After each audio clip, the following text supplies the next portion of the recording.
सातवें चरण के मतदान से पहले बीजेपी ने मानी हार, देश छोड़कर कन्हैया कुमारी भागे प्रधानमंत्री मोदी, ध्यान लाकर बीजेपी के लिए मांग रहे हैं जीत की दुआ। दोस्तों आपको बता दें कि 2024 के लोकसभा चुनाव का सातवें चरण का मतदान 1 जून को होने वाला है। 1 जून के मतदान से पहले ही बीजेपी ने हार मान ली है। खबर सामने निकल कर आई दोस्तों की हार को देखते हुए प्रधानमंत्री मोदी देश छोड़कर कन्हैया कुमारी पहुंचे हैं और वहां पर वो ध्यान लाकर 48 घंटे बीजेपी की जीत की दुआ मांगेंगे। वहीं आपको बता दें कि प्रधानमंत्री मोदी के इसी ड्रामे से अब देश की जनता को लगने लगा है कि बीजेपी हर कीमत पर हारने वाली है और केंद्र में इस बार इंडिया गठबंधन की सरकार आने वाली है। तो दोस्तों 2024 के लोकसभा चुनाव को लेकर अंतिम चरण के मतदान का हम पूरा आपको विश्लेषण बताएंगे कि बीजेपी किस तरह से अंतिम चरण के मतदान में बहुत बुरी तरीके से हार रही है और इस बार इंडिया गठबंधन की केंद्र में सरकार बननी है। दरअसल आपको बताएं दोस्तों की 57 लोकसभा सीटों पर सातवें यानी अंतिम चरण का मतदान 1 जून को होने वाला है। यानी कल सातवें चरण के लिए 57 सीटों पर मतदान होगा, जिसमें उत्तर प्रदेश, पश्चिम बंगाल, पंजाब सहित कई राज्यों की सीट शामिल है। वहीं आपको बता दें कि पंजाब में इस बार बीजेपी का खाता भी नहीं खुला है। उत्तर प्रदेश में भी उन सीटों पर मतदान हो रहा है जहां पर बीजेपी की स्थिति ठीक नहीं है, क्योंकि प्रधानमंत्री मोदी की वाराणसी लोकसभा सीट पर भी कल वोट डाले जाएंगे। इसी बीच आपको बता दें कि वाराणसी में भी इस बार कांग्रेस पार्टी का जबरदस्त जोर है। युवाओं ने खुलकर कांग्रेस पार्टी को वोट देने की बात कही है, क्योंकि वहां से कांग्रेस पार्टी ने अजय राय को टिकट दिया है। इसी बीच खबर ये भी सामने आ रही दोस्तों कि प्रधानमंत्री मोदी अपनी लोकसभा सीट बचाने के लिए ध्यान साधना करने के लिए कन्हैया कुमारी पहुंचे हैं और वहां पर वो 48 घंटे के लिए भगवान की भक्ति में लीन होंगे और बीजेपी की जीत की दुआ मांगेंगे। वहीं आपको बताएं दोस्तों कि बीजेपी के इसी आंकड़े से लगने लगा है कि बीजेपी इस बार हारने वाली है। वहीं आपको बता दें कि जब 6 चरणों का मतदान हुआ था उसके बाद चुनाव विश्लेषकों ने एक अपना ओपिनियन पोल दिया था। उस ओपिनियन पोल में विश्लेषकों ने बताया था कि बीजेपी 250 से 270 सीटों के बीच में जीत हासिल कर पाएगी और कांग्रेस सरकार इस बार बना सकती है।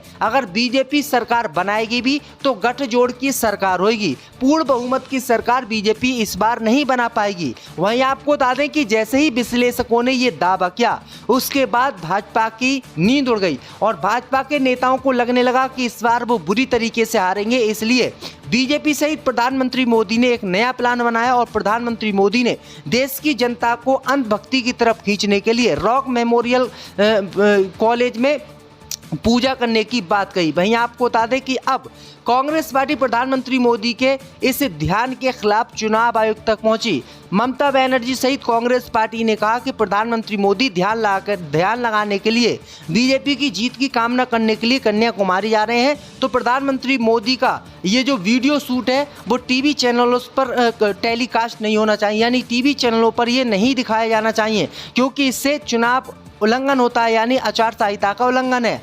लेकिन आपको बता दें कि चुनाव आयोग ने बीजेपी के लिए कुछ भी नहीं किया और अब प्रधानमंत्री मोदी का जो वीडियो है वो टेलीकास्ट न्यूज पर हो रहा है और गोदी मीडिया के जो एंकर हैं वो लगातार प्रधानमंत्री मोदी की अंधभक्ति दिखा रहे हैं। अब खबर ये भी सामने आ रही है दोस्तों कि बीजेपी के इसी ड्रामे से देश की जनता अंदाजा लगा रही है कि बीजेपी इस बार बुरी तरीके से हारने वाली है, क्योंकि इंडिया गठबंधन का पहले चरण से ही अंतिम चरण के मतदान तक काफ़ी अच्छा बोलबाला रहा। काफ़ी अच्छा मतदान कांग्रेस इंडिया गठबंधन के समर्थन में हुआ। पंजाब सहित उत्तर प्रदेश में कांग्रेस पार्टी जो खाता तक नहीं खोल पाई थी पिछली बार, इस बार जो है यहाँ पर 40 सीटें लगभग कांग्रेस पार्टी का इंडिया गठबंधन जीत जाएगा। वहीं आपको बता दें कि जो बीजेपी के अपने थे वो भी मतदान के बाद बीजेपी के खिलाफ होने लगे। उनको भी लगने लगा कि बीजेपी इस बार लोकसभा चुनाव हार जाएगी। इसी के कारण उन्होंने भी गलत सलत बयानबाजी बीजेपी के खिलाफ की। लेकिन अब सीधा संकेत आ रहा है कि इस बार केंद्र में इंडिया गठबंधन की सरकार बन सकती है और बीजेपी 265 सीटों पर सिमट सकती है। दूसरी तरफ बीजेपी के नेता जो 400 पार का नारा दे रहे थे वो 400 पार का नारा भी अब नहीं दे रहे हैं। कोई भी नेता 400 पार का नारा इस बार नहीं दे रहा है, क्योंकि शुरू में बीजेपी को लग रहा था कि राम मंदिर सहित देश के हिंदू मुस्लिम के मुद्दे पर वो इस बार भी जीत हासिल कर जाएगी। लेकिन इस बार राम मंदिर का मुद्दा कहीं से कहीं तक नहीं रहा। लोगों ने राम मंदिर के मुद्दे को नकार दिया और बीजेपी को राम मंदिर के नाम पर वोट देने से इनकार कर दिया। इसी के कारण बीजेपी 6 चरणों में बुरी तरीके से पिछड़ी और इंडिया गठबंधन काफ़ी अच्छी जीत हासिल करता रहा। दूसरी तरफ जम्मू कश्मीर में तो बीजेपी ने चुनाव लड़ने से ही इनकार कर दिया, क्योंकि उसको लगने लगा कि अगर वो यहाँ पर चुनाव लड़ेगी तो उसकी जमानत जब्त हो जाएगी और किसी भी कीमत पर वो जीत नहीं पाएगी। इसलिए इंडिया गठबंधन के नेताओं ने वहां पर मैदान में उतारकर अपने प्रत्याशियों को चुनाव लड़ा। तो इससे साफ होता है दोस्तों कि इस बार के लोकसभा चुनाव में बीजेपी हारने वाली है और इंडिया गठबंधन की सरकार केंद्र में बनने वाली है। आपकी क्या राय दोस्तों कि बीजेपी को इस बार कितनी सीटें मिल जाएंगी, हमें कमेंट में ज़रूर बताएं और अपनी लोकसभा सीट का इसमें नाम लिखें और बताएं कि आपकी लोकसभा सीट पर कौन सी पार्टी जीत हासिल करने वाली है और कौन सी पार्टी सबसे अच्छे वोट इस बार जीतने वाली है। आपकी क्या राय इस पर हमें कमेंट में ज़रूर बताएं। वाराणसी में भी इस बार कांग्रेस पार्टी का जबरदस्त जोर है।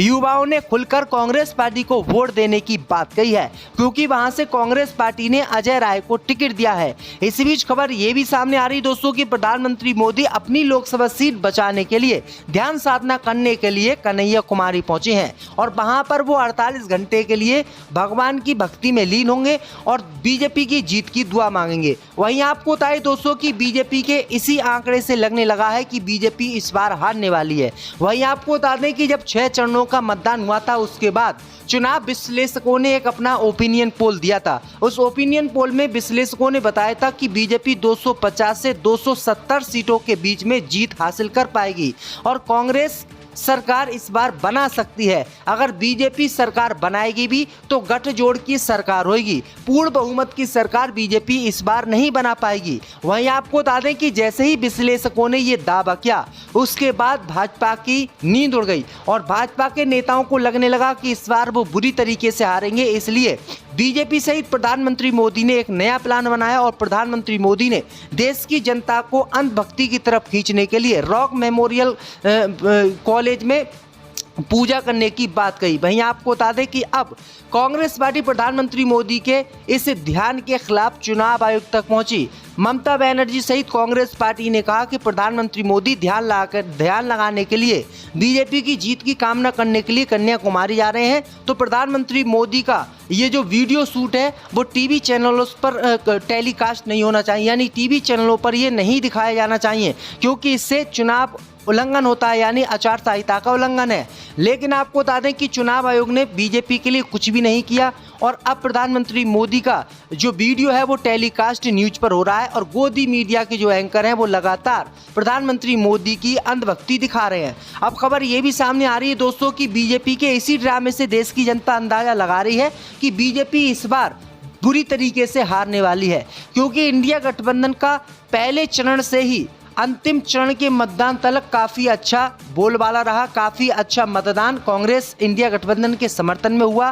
पंजाब सहित उत्तर प्रदेश में कांग्रेस पार्टी जो खाता तक नहीं खोल पाई थी पिछली बार, इस बार जो है यहाँ पर 40 सीटें लगभग कांग्रेस पार्टी का इंडिया गठबंधन जीत जाएगा। वहीं आपको बता दें कि जो बीजेपी के अपने थे वो भी मतदान के बाद बीजेपी के खिलाफ होने लगे। उनको भी लगने लगा कि बीजेपी इस बार लोकसभा चुनाव हार जाएगी। इसी के कारण उन्होंने भी गलत सलत बयानबाजी बीजेपी के खिलाफ की। लेकिन अब सीधा संकेत आ रहा है कि इस बार केंद्र में इंडिया गठबंधन की सरकार बन सकती है और बीजेपी 265 सीटों पर सिमट सकती है। दूसरी तरफ बीजेपी के नेता जो 400 पार का नारा दे रहे थे वो 400 पार का नारा भी अब नहीं दे रहे हैं। कोई भी नेता 400 पार का नारा इस बार नहीं दे रहा है, क्योंकि शुरू में बीजेपी को लग रहा था कि राम मंदिर सहित देश के हिंदू मुस्लिम के मुद्दे पर वो इस बार भी जीत हासिल कर जाएगी। लेकिन इस बार राम मंदिर का मुद्दा कहीं से कहीं तक नहीं रहा। लोगों ने राम मंदिर के मुद्दे को नकार दिया और बीजेपी को राम मंदिर के नाम पर वोट देने से इनकार कर दिया। इसी के कारण बीजेपी 6 चरणों में बुरी तरीके से पिछड़ी और इंडिया गठबंधन काफ़ी अच्छी जीत हासिल करता रहा। दूसरी तरफ जम्मू कश्मीर में तो बीजेपी ने चुनाव लड़ने से ही इनकार कर दिया, क्योंकि उसको लगने लगा कि अगर वो यहाँ पर चुनाव लड़ेगी तो उसकी जमानत जब्त हो जाएगी और किसी भी कीमत पर वो जीत नहीं पाएगी। इसलिए इंडिया गठबंधन के नेताओं ने वहाँ पर मैदान में उतारकर अपने प्रत्याशियों को चुनाव लड़ा। तो इससे साफ होता है दोस्तों कि इस बार के लोकसभा चुनाव में बीजेपी हारने वाली है और इंडिया गठबंधन की सरकार केंद्र में बनने वाली है। आपकी क्या राय दोस्तों कि बीजेपी को इस बार कितनी सीटें मिल जाएंगी, हमें कमेंट में जरूर बताएं और अपनी लोकसभा सीट का इसमें नाम लिखें और बताएं कि आपकी लोकसभा सीट पर कौन सी पार्टी जीत हासिल करने वाली है और कौन सी पार्टी सबसे अच्छे वोट इस बार जीतने वाली है। आपकी क्या राय इस पर हमें कमेंट में जरूर बताएं।